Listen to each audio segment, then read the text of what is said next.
Assalamualaikum warahmatullahi wabarakatuh. Izin memperkenalkan diri, nama saya Degalara Putri, NPM 18111010054.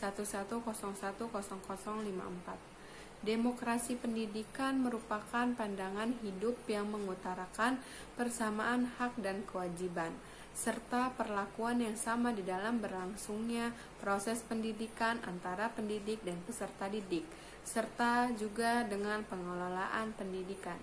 Prinsip-prinsip demokrasi pendidikan dalam setiap pelaksanaan pendidikan selalu terkait dengan masalah-masalah antara lain hak asasi setiap warga negara untuk memperoleh pendidikan, kesempatan yang sama bagi warga negara untuk memperoleh pendidikan, serta hak dan kesempatan atas dasar kemampuan mereka. Prinsip-prinsip demokrasi pendidikan dalam Islam. Acuan pemahaman demokrasi atau demokrasi pendidikan dalam pandangan ajaran Islam, rumusnya terdapat dalam beberapa sumber. Yang pertama yaitu menurut Al-Quran, sebagaimana dijelaskan dalam Quran Surat Asy-Syura ayat 38, yang artinya, dan bagi orang-orang yang menerima atau mematuhi seruan Tuhan dan melaksanakan sholat, sedang urusan mereka diputuskan dengan musyawarah antara mereka, dan mereka menginfakkan sebagian dari rezeki yang kami berikan kepada mereka. Dari contoh ayat tersebut dapat dipahami adanya prinsip musyawarah dan persatuan dan kesatuan umat sebagai salah satu sendi atau pilar demokrasi. Di samping itu, pilar yang lain seperti tolong-menolong, rasa kebersamaan, dan lain sebagainya.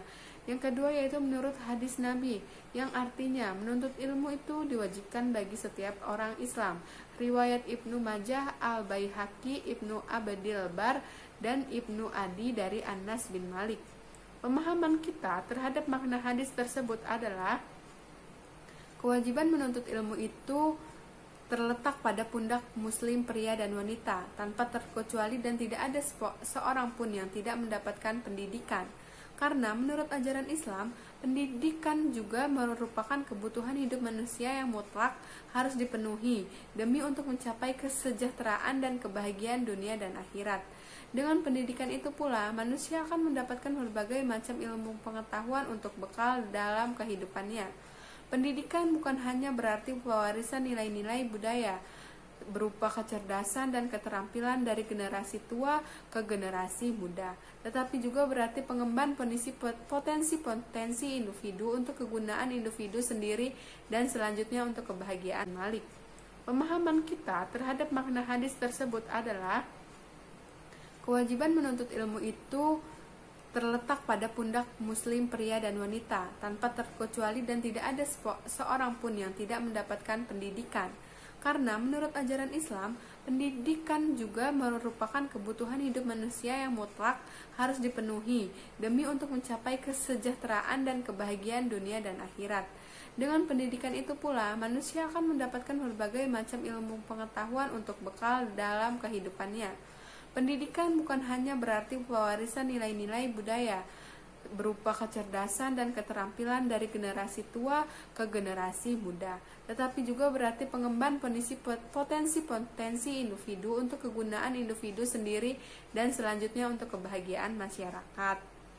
Islam merupakan agama ilmu dan agama akal, karena Islam selalu mendorong umatnya untuk mempergunakan akal dan menuntut ilmu pengetahuan, agar dengan demikian mereka dapat membedakan mana yang benar dan mana yang salah, dan dapat menyelami hakikat alam, dapat menganalisa segala pengalaman yang telah dialami oleh umat-umat yang telah lalu dengan pandangan ahli-ahli filsafat yang menyebut manusia sebagai Homo species, yaitu sebagai makhluk yang mempunyai kemampuan untuk berilmu pengetahuan, dan dengan dasar itu manusia ingin selalu mengetahui dengan apa yang ada di sekitarnya.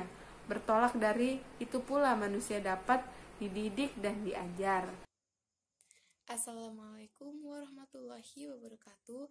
Nama saya Puspa Dwi Wahyuning Tias, NPM 1811010088. Materi yaitu tentang implikasi pendidikan demokrasi dalam pendidikan Islam. Berdasarkan prinsip-prinsip penerapan pendidikan demokrasi menurut pandangan Islam, maka menurut Abdurrahman Soleh Abdullah 1999, pendidikan tidak dipandang sebagai proses pemaksaan dari seseorang pendidik, untuk menentukan setiap langkah yang harus diterima oleh peserta didiknya secara individual. Dengan demikian, dalam proses pembelajaran harus dilandasi oleh nilai-nilai demokrasi, yaitu dengan penghargaan terhadap kemampuan peserta didik, penerapan persamaan kesempatan, dan memperhatikan keragaman peserta didik. Berdasarkan konsep pendidikan demokrasi dalam Islam tersebut, maka implikasinya dalam pendidikan agama Islam adalah sebagai berikut. Yang pertama yaitu kurikulum pendidikan agama Islam yang demokratis. Dalam hal tersebut, setidaknya model kurikulum yang diharapkan adalah yang pertama, dapat mengembangkan pribadi secara dinamis. Yang kedua, menuntut adanya hubungan emosional yang baik antara pengajar dan peserta didik. Yang ketiga, menekankan pada interaksi intelektual, emosional, spiritual, dan tindakan nyata. Yang keempat yaitu membantu peserta didik menghadapi masalah kehidupan sehari-hari dengan bijaksana. Yang kelima yaitu menyajikan materi yang menumbuhkan sikap kritis bagi peserta didik. Sedangkan yang keenam yaitu lebih mengutamakan proses daripada hasil belajar dan hal evaluasi. Selanjutnya yang kedua yaitu guru pendidikan agama Islam yang demokratis, di mana selain itu implikasi pendidikan demokratis dalam pendidikan agama Islam terutama bagi pendidik adalah sebagai berikut. Yang pertama, saling menghargai merupakan wujud dari perasaan bahwa manusia adalah makhluk yang dimuliakan Allah Subhanahu wa taala.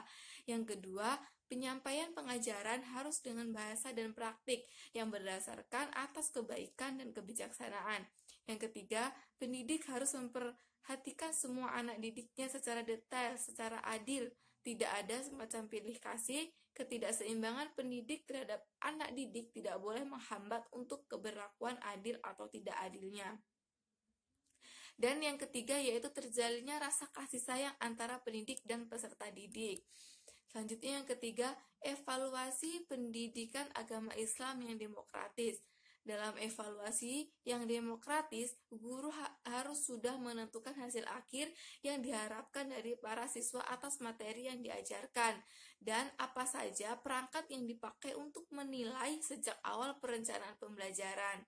Kegiatan evaluasi ini harus bersifat komprehensif, yaitu mencangkup semua aspek baik kognitif, afektif, maupun psikomotorik. Sebab jika hanya menekankan pada aspek kognitif saja, seperti yang terjadi pada umumnya selama ini, berarti proses belajar mengajar hanya mengajar penumpukan materi dan informasi sehingga kurang demokratis. Jadi harus menekankan 3 aspek, yaitu aspek kognitif, afektif, dan psikomotorik.